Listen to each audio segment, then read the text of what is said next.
Guys, why I saw an inbox where somebody told me to comment about Kanyari and the daughter Bingu Sky. So I was like, definitely, let me tell you, I had made a video earlier. I don't even understand why people who are against Kanyari are busy talking and they are ladies. Most ladies, singles. Ebu kujeni hapa kwanza single ladies. Come here, singles. There is a lot to unpack from this story of Kanyari, Bayo, the late, and Mr. Tash. Number one, I want to say, is that a 13-year-old? I remember when I was 13 years old, what was I doing? I was playing Kalongo, we were playing Kati. The good old days. We were walking around at night and wondering why the moon is following us. You know, I would run. I remember I would run. I would tell my brother and sister, let's run. Maybe the moon will run away from us. We would run, go home, and still the moon is out there looking at us. We were wondering why. You know, we were so innocent. Unlike nowadays, kids of nowadays, because of technology and phones and everything, these kids know beyond. Lakini mtoto wa Kanyari, Sky, knows even beyond. If there is such a word as beyond. That baby, anajua more than, yani iyo C13, like, nails zinafika huku hivi. Yani, I don't even have nails myself. Because I'm like, how do you even wipe yourself with those kind of nails? Yani huo mtoto, makeup anaweka ni kilo 7 kwa uso. Yani 7 kgs of makeup. You're like, no, huyu mtoto ni kupotea anapotea. Like, let's be honest, especially ladies who are for Tash having that child. You can see huyu mtoto ni kupotea anapotea. Huyu mwana ego tuweka shiero.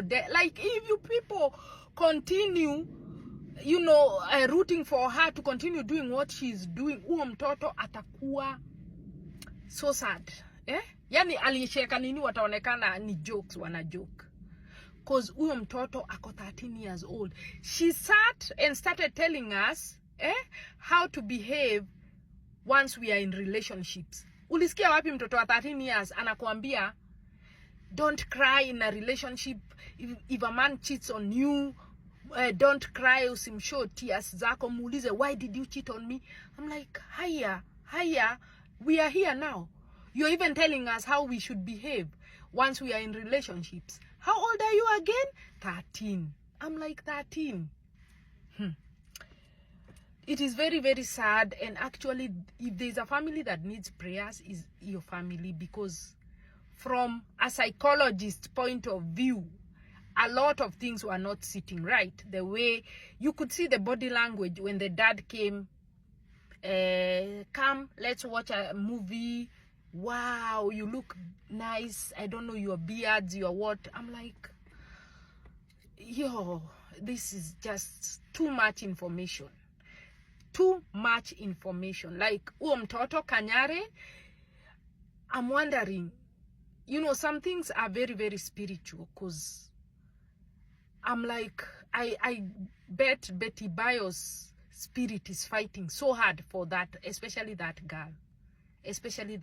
Because mtoto anapotea right before our eyes, and there are women here saying, oh, Tash should have the baby shower. Let me tell you, there's one thing you need to realize.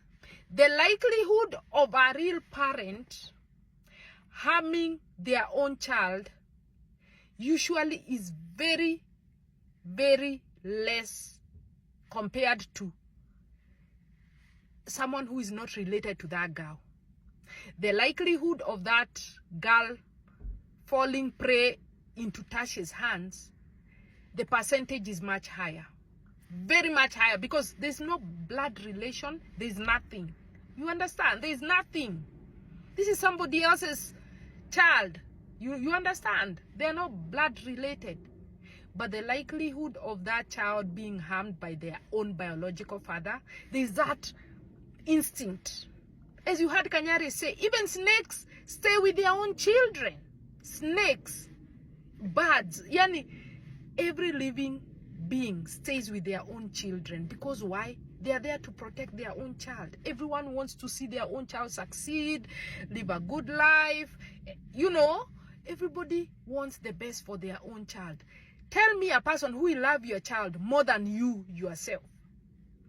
We have seen so many people being left by mama wa kambo, baba wa kambo, wanaenda up kusafa, tuliteswa, tulifanyiwa hivi, tulifanyiwa. We have seen it so many times.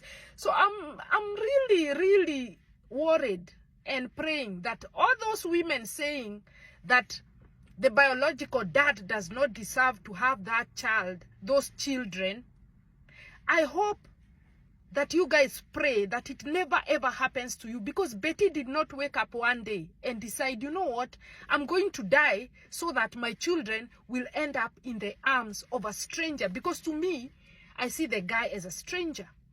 This person has his own kids in America, in the US of A. He's not interested in his own kids, but he's very loving to kids from a woman he met online, because they met online, as Betty told us. They met online. Imagine you meet someone online, a total stranger, you introduce them to your kids, and then apparently they love those kids more than they love their own blood, flesh and blood in the States. How does that make sense, guys? As much as you guys like to, I don't know, think in reverse or what, hopefully this kind of situation never happens to your kids, to your sisters, your brothers, hopefully it never happens in your family, because the pain that is in that family is beyond. From a psychologist point of view, I can feel the pain, because you can already see body language is telling you this girl and I need a lot of therapy, and I need a lot of ata apelekwe kwa hosi angaliwe if she's okay, because things are beyond. It's not even a laughing matter. It's not even a laugh. It is a very sad situation. It is a very sad situation, because we have been in situations where we have our own kids, and I'm telling you, like my own kids, I will happily and readily leave them with their own dad. Go and stay for a year somewhere without worrying. I will not worry. I will not even have an imagination. You know, I will not have. That's how comfortable it is.